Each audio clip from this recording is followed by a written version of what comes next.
Hello दोस्तों, कैसे हैं आप लोग? अच्छे तो है ना? ध्यान तो रखते हैं ना आप अपना? किसी और के भरोसे तो नहीं छोड़ा आपने? चलिए, आज बात करनी है प्रश्नावली 9.1 के क्वेश्चन नंबर 1 के। क्वेश्चन नंबर 1 क्या कह रहा है? पढ़ रहा है। मैंने कुछ जानकारी बोर्ड में बता दिया है, कुछ जानकारी आपके सामने मैं फिलअप करूंगा। जो इंपॉर्टेंट नहीं थी, जो मुझे बनानी थी, मैंने वो बना दिया है। जो आपको जानना चाहिए वो अब मैं बताने जा रहा हूं। पहले क्वेश्चन पढ़ते। क्वेश्चन क्या कह रहा है? याद कीजिए कि दो वृत्त सर्वांगसम है। अच्छा, एक बात बताओ, हम लोगों ने अभी त्रिभुज के बारे में तो बहुत अच्छे से डिटेल किया है, स्टडी किया है कि दो त्रिभुज सर्वांगसम कब होते हैं। तीनों भुजाएं बराबर हो, तीनों कोण बराबर हो, दो भुजा एक कोण, दो कोण एक भुजा, बहुत सारी प्रमेय, बहुत सारे हम लोगों ने इसको सिद्ध भी किए हैं कि कैसे त्रिभुज सर्वांगसम होते। बहुत सारी चीजें हमने पढ़ी है।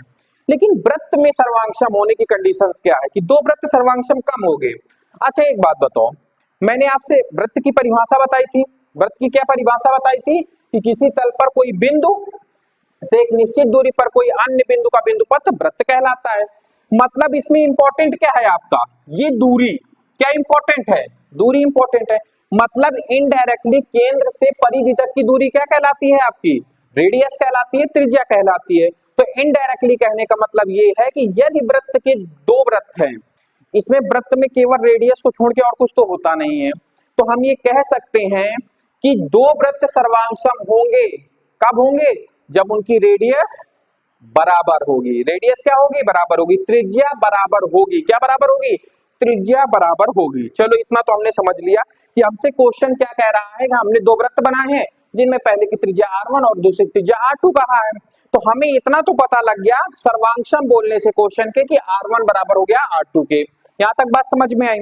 चलो, अच्छा, तो क्या कह रहा है? त्रिज्या बराबर हो तो सिद्ध कीजिए कि सर्वांगसम वृत्त की बराबर जीवाएं। मतलब हमने कोई दो जीवा लेनी है, दोनों त्रिभुज में एक एक जीवा लेनी है। इनके द्वारा बना आंतरिक कोण, कोण कहां पे बनाएंगी? सेंटर पे ही तो कोण बनाएंगी। तो सेंटर पर बना कोण बराबर होता है। मतलब इनडायरेक्टली कहने का मतलब है कि दोनों हमारी जीवाएं भी बराबर है। क्या कहा है? बराबर जीवाएं केंद्र पर बराबर कोणांतरित करती है। मतलब त्रिज्या जीवाएं हमें क्या दिया है? बराबर। हमें सिद्ध क्या करना है कि इनसे जो बना कोण होता है वो क्या होता है? बराबर। तो इसको हम डैश डैश लाइन ऐसे ऐसे कर ले, ऐसे ऐसे ऐसे ऐसे। तो ये जो कोण बन रहा है ना, यही हमें क्या सिद्ध करना है? बराबर सिद्ध करना है। तो हम क्या लिखेंगे? सिद्ध करना है। सिद्ध करना है। क्या सिद्ध करना है हम लोगों को? तो हमें सिद्ध करना है कि कोण AOB O1 कर लो इसको। AO1 बराबर क्या हो जाएगा? कोण CO2D। यही हमें बराबर सिद्ध करना है। कोण आंतरिक बराबर करता है। ठीक है, चलो, अब हम यहां से क्या चालू करेंगे? उपपत्ति। क्या चालू करेंगे? उपपत्ति। ठीक है, बात गौर से समझना।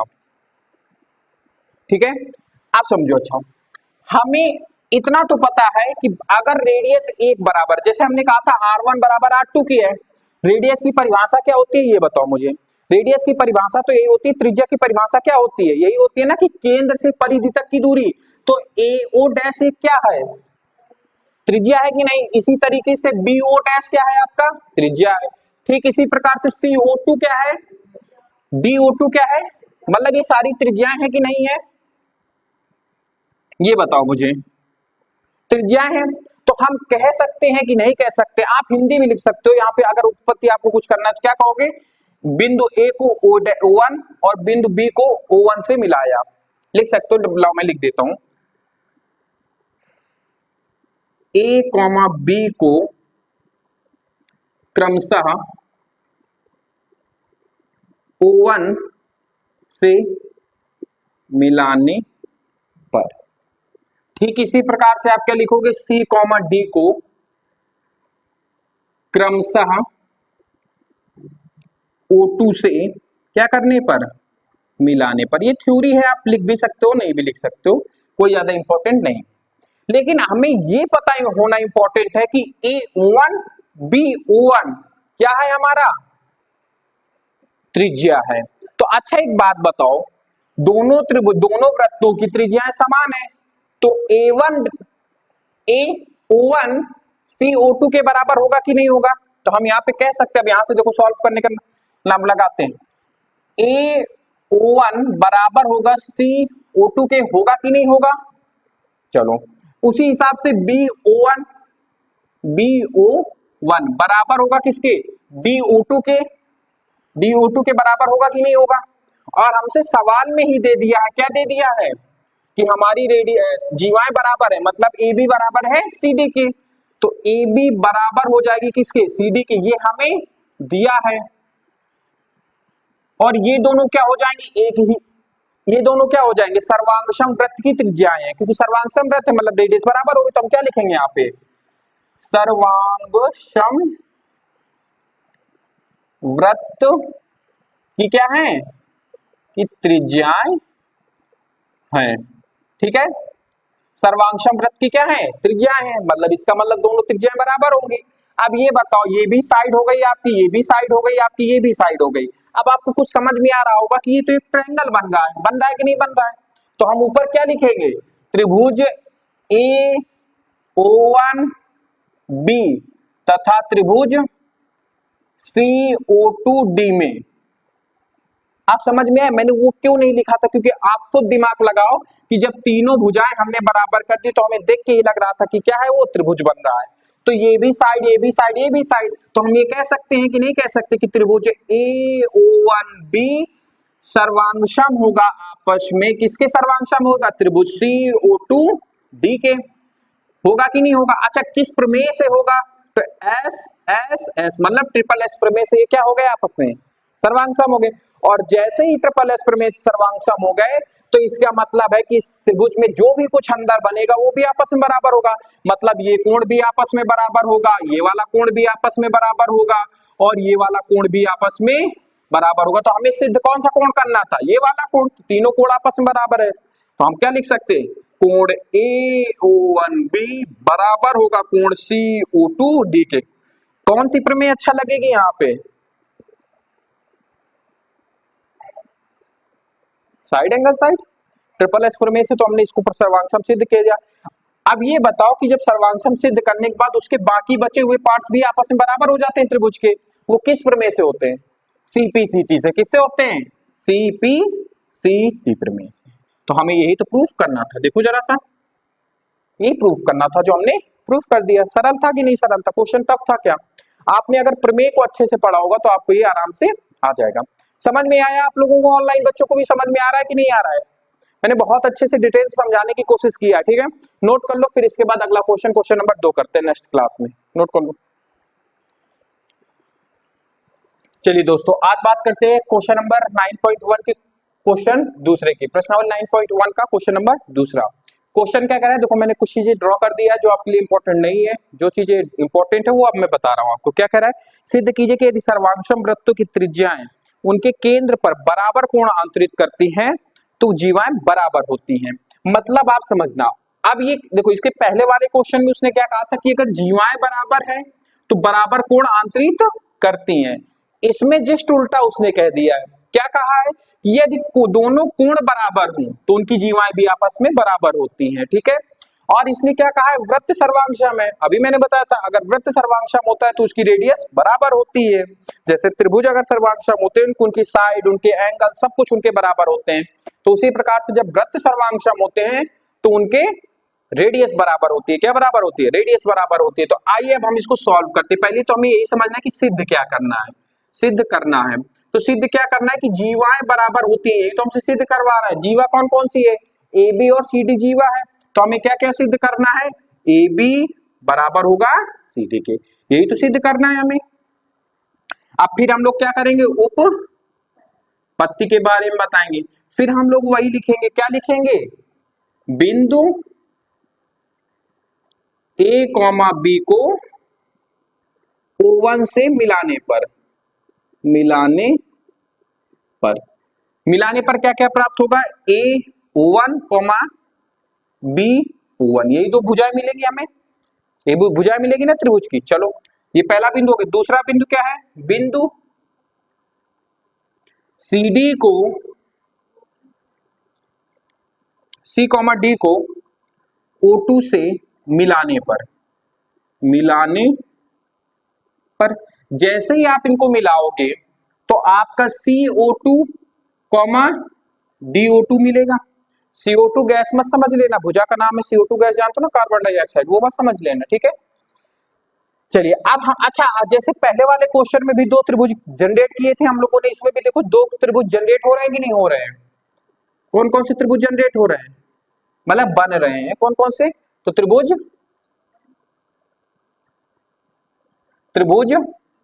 AO1B तथा त्रिभुज CO2D में, यही दो त्रिभुज बन रहे हैं।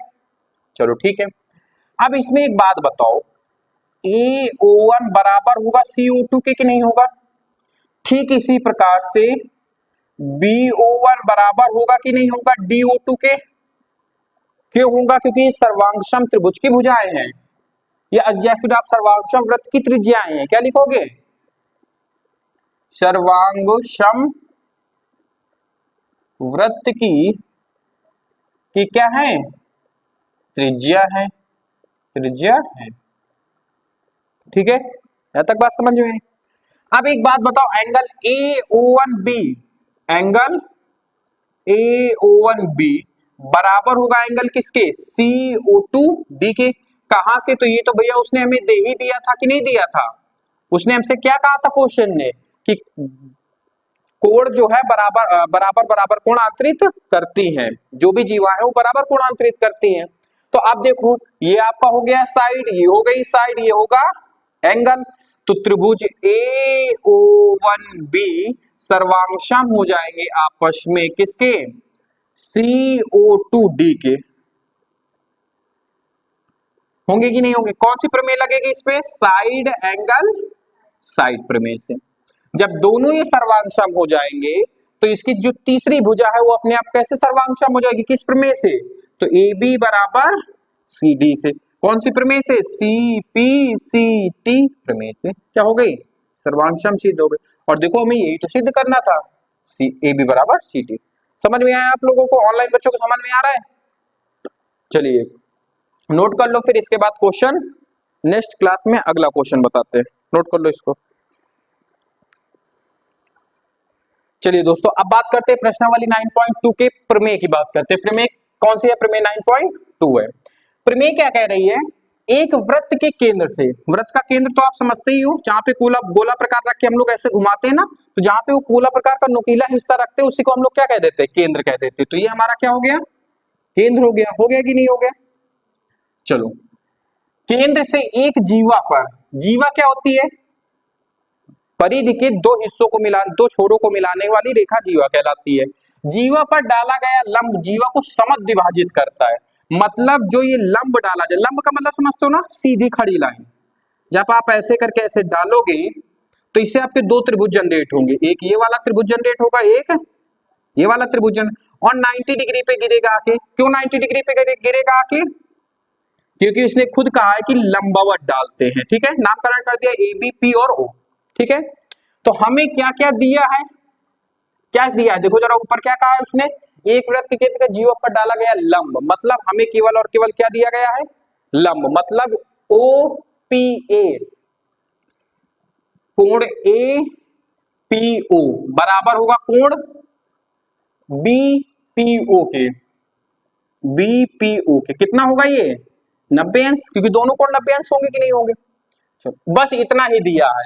सिद्ध क्या करवा रहा है हमसे, सिद्ध हमसे करवा रहा है कि समद्विभाजित करता है, मतलब ये लाइन और ये लाइन इसके बराबर है, दो बराबर भागों में बांटता है, मतलब AP बराबर होगा PB के। ये हमें क्या करना है, सिद्ध करना है। चलो आइए सिद्ध करते हैं, ये तो हमें डाटा दिया था। तो अब हमारे पास दो त्रिभुज है, त्रिभुज APO, तो त्रिभुज APO तथा त्रिभुज BPO में, BPO में।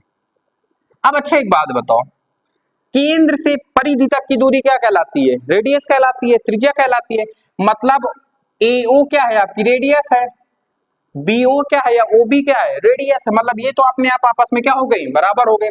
तो हम ये कह सकते हैं कि नहीं कि AO बराबर हो जाएगी किसके, OB के, क्यों, क्योंकि एक ही वृत्त की त्रिज्याएं हैं, एक ही वृत्त की क्या है, वृत्त की त्रिज्या है, त्रिज्या है। यहां तक बात समझ में आई। अब इसके बाद अच्छा एक बात बताओ, ओपी दोनों त्रिभुज में कॉमन है कि नहीं कॉमन है? तो ओपी बराबर क्या होगा, ओपी क्यों, क्योंकि ये उभयनिष्ठ है, उभयनिष्ठ है मतलब कॉमन लाइन है, ठीक है। अब एक बात बताओ, कोण एपीओ जो हमें दिया था, कोण एओपी बराबर होगा कोण बीओपी के, वो भी कितना होगा 90 अंश। क्यों, ये भैया दिया है ना, लंबवत गिरती है इसका मतलब दिया है। अब देखो इसमें मुझे क्या क्या मिल गया, ये है हमारी साइड, ये है हमारी साइड, ये है हमारी एंगल। तो ये त्रिभुज एपीओ सर्वांगसम हो जाएंगे हमारे त्रिभुज बीपीओ के। कौन सी प्रमेय लगेगी, साइड एंगल साइड प्रमेय से, ठीक है। यहां तक बात समझ में आई आपको। जैसे ही साइड एंगल साइड प्रमेय से आपने ये दोनों सर्वांगसम सिद्ध किए, तो बची हुई तीसरी रेखा अपने आप बराबर हो जाएगी, मतलब एपी बराबर हो जाएगी किसके, हो जाएगी पी बी के। और ये कौन सी प्रमेय से होगी, सीपी सी से। बस आपका सिद्ध हो गई प्रमेय। प्रमेय सिद्ध करना समझ में आया आपको, बहुत सरल होती है प्रमेय सिद्ध करना, ठीक है। चलो नोट कर लो, फिर इसके बाद नेक्स्ट क्लास में अगला बताते हैं। चलिए दोस्तों, आज बात करते हैं प्रश्नावली 9.2 के प्रमेय नंबर 9.4 की। प्रमेय 9.3 का जस्ट उल्टा ही क्या बोल रही है, ये वाली प्रमेय कह रही है, क्या कह रही है समझना। एक वृत्त के केंद्र से एक जीवा पर समद्विभाजित करने के लिए खींची गई रेखा, मतलब उसके केंद्र से समद्विभाजित, मतलब हमें क्या दिया है, एपी बराबर है पीबी के। क्या क्या दिया गया है, एपी बराबर है पीबी के, है कि नहीं राशि, है कि नहीं। चलो, खींची गई रेखा समद्विभाजित करती है, रेखा जीवा पर लंब डालती है। लंब का मतलब क्या होता है, ये वाला कोण क्या हो आपका 90 अंश का कोण होना चाहिए। क्या होना चाहिए, 90 अंश का कोण होना चाहिए। तो आओ इसको डिसाइड करते हैं हम लोग। सिद्ध क्या करना है हमको, ओपी या एपीओ, एपीओ बराबर होगा किसके, बीपीओ के। बीपीओ कितना होना चाहिए, दोनों कोण 90 अंश, तभी तो ये लंब पड़ेगा, दोनों कोण 90 अंश होने चाहिए। आइए सॉल्व करते हैं, फिर देखते हैं इसको। चलो, दो त्रिभुज इसमें बन रहे होंगे आपके, कौन सा, पहला त्रिभुज बन रहा है एपीओ, एपीओ तथा त्रिभुज बीपीओ में, बीओ में। अब आप गौर से समझना। अच्छा एक बात बताओ, वही कहानी जो मैंने पहले बताई थी कि केंद्र से परिधि तक के बीच की दूरी क्या कहलाती है, रेडियस। और रेडियस कहीं पे भी हो, रेडियस बराबर होगी, मतलब ओ ए बराबर होगा ओपी के। तो ओ ए बराबर होगा ओपी के, कौन से वृत्त की, एक ही वृत्त की त्रिज्या है, एक ही वृत्त की त्रिज्या है, त्रिज्या है, ठीक है। यहां तक बात समझ में आई। चलो, हमें एपी बराबर बीपी दिया गया है, एपी बराबर पीबी दिया है, खुद ही कह रही है कि ये समद्विभाजित करती है किसको, जीवा को। उभयनिष्ठ रेखा कौन कौन सी है, ओपी बराबर ओपी होगी, कहां से, तो ये उभयनिष्ठ है, उभयनिष्ठ है। तो ये भी साइड, ये भी साइड, ये भी साइड, तो दोनों त्रिभुज क्या हो जाएंगे आपके, एपीओ सर्वांगसम होंगे त्रिभुज बीपीओ के। कौन सी प्रमेय लगेगी, तो ट्रिपल एस प्रमेय लगेगी। जब ट्रिपल एस प्रमेय लगेगी तो एपीओ त्रिभुज को सॉरी कोण एपीओ बराबर हो जाएगा कोण बीपीओ के, कौन सी प्रमेय से, सीपी सीटी से। यहां तक लेकिन हमारा तो अभी आया नहीं, क्योंकि हमें बराबर तो सिद्ध नहीं करने थे, हमें तो 90 सिद्ध करना था। कोई दिक्कत नहीं है, एक सीधी रेखा पे बना हुआ कोण कितना अंश का होता है, 90 अंश का, सॉरी 180 अंश का। हाँ, तो रेखा ए बी पर बना कोण कितना होगा, तो इसमें कितने कोण आपको मिलना है, दो, एपीओ कोण एपीओ प्लस कोण बीपीओ, बीपीओ बराबर 180 अंश होगा, क्योंकि एक सीधी रेखा पे बना हुआ कोण कितना होता है 180 अंश। अब एक बात बताओ, ये दोनों कोण हमने बराबर सिद्ध किए समीकरण 1 से, तो समीकरण 1 से मान रखने पर, समीकरण 1 से मान रखने पर जैसे ही हम मान रखेंगे तो एपीओ की जगह बीपीओ रख दो, तो एपीओ प्लस बीपीओ की जगह रखो, बीपीओ की जगह क्या रखो एपीओ बराबर 180 अंश, दोनों जुड़ जाएंगे तो 2 एपीओ बराबर 180 अंश। तो कोण एपीओ बराबर क्या होगा 180, इधर गुणे में था इधर भाग में आया, कितना आ गया 90। और जब कोण एपीओ 90 है और अभी समीकरण 1 से हमने कहा था कि बीपीओ भी बराबर ही है, तो हम इसी को क्या लिख देंगे कोण बीपीओ। ये दोनों अंश क्या हो गए, दोनों कोण क्या हो गए आपके 90 अंश सिद्ध हो गए। समझ में आया कि नहीं आया आपको, पक्का? चलो आज की क्लास को फिर यहीं पे समाप्त करते हैं, बाकी बातें करते हैं नेक्स्ट क्लास में। ऑनलाइन बच्चों को अगर वीडियो अच्छा लगा हो तो वीडियो को लाइक करें, चैनल को सब्सक्राइब कीजिए, वीडियो के नीचे कमेंट दीजिए, फीडबैक जरूर दीजिए कि आपको क्लास कैसी लगी। बाकी बातें करते हैं नेक्स्ट क्लास में। आपका सभी का साथ बने रहने के लिए धन्यवाद।